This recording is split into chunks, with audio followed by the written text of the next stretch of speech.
Box অফিসে ঝড় এবার ক্যারিয়ারের রেকর্ড ওপেনিং রণবীর সিং এর 5 ডিসেম্বর মুক্তি পাওয়া তার নতুন সিনেমা ধুরন্ধর প্রথম দিনেই দর্শক ও বক্স অফিস উভয় ক্ষেত্রেই চমক সৃষ্টি করেছে।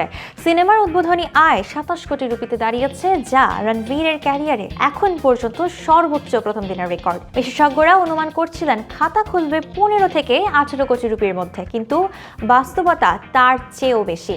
ধুরন্ধর একদিনে ইতোমধ্যেই আলোচিত সাইয়ারার প্রথম দিনের আয়কে ছাড়িয়ে গেছে। এছাড়া রণবীরের অতীত ব্লকবাস্টার সিনেমা পদ্মাবত এবং সিম্বার রেকর্ডও ভেঙেছে এই নতুন সিনেমা। ভারতীয় গণমাধ্যম এনডিটিভি জানিয়েছে, মুক্তির দিন সারা ভারত জুড়ে দর্শক উপস্থিতি বা অকুপেন্সি ছিল 33.81%। 4000-টিরও বেশি শো বুক করা হয়েছিল, যা সন্ধ্যার শোতে 55% ছাড়িয়ে যায়।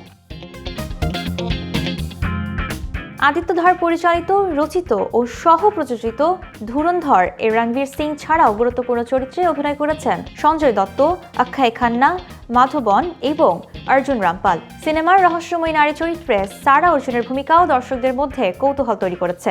জিও স্টুডিওজ ও B62 স্টুডিওজের ব্যানারে নির্মিত এই সিনেমা রণবীরের ক্যারিয়ারে নতুন এক মাইলফলক হিসেবে গণ্য করা হচ্ছে। প্রথম দিনের এই সাফল্য শুধু রেকর্ডই নয়, বরং সিনেমার জনপ্রিয়তা ও দর্শক আকর্ষণের প্রমাণও বহন করেছে। ধুরন্ধরের বাজিমাত কেবল রণবীর সিং এর জনপ্রিয়তা নয়, বরং আধুনিক বলিউডের বড় বাজেট ও উচ্চাকাঙ্ক্ষী সিনেমার দর্শক সাড়া কেমন হতে পারে তারও প্রমাণ দিয়েছে। দর্শক, সমালোচক এবং বক্স অফিস সব মিলিয়ে রণবীরের নতুন সিনেমা এখন আলোচনার কেন্দ্রবিন্দুতে।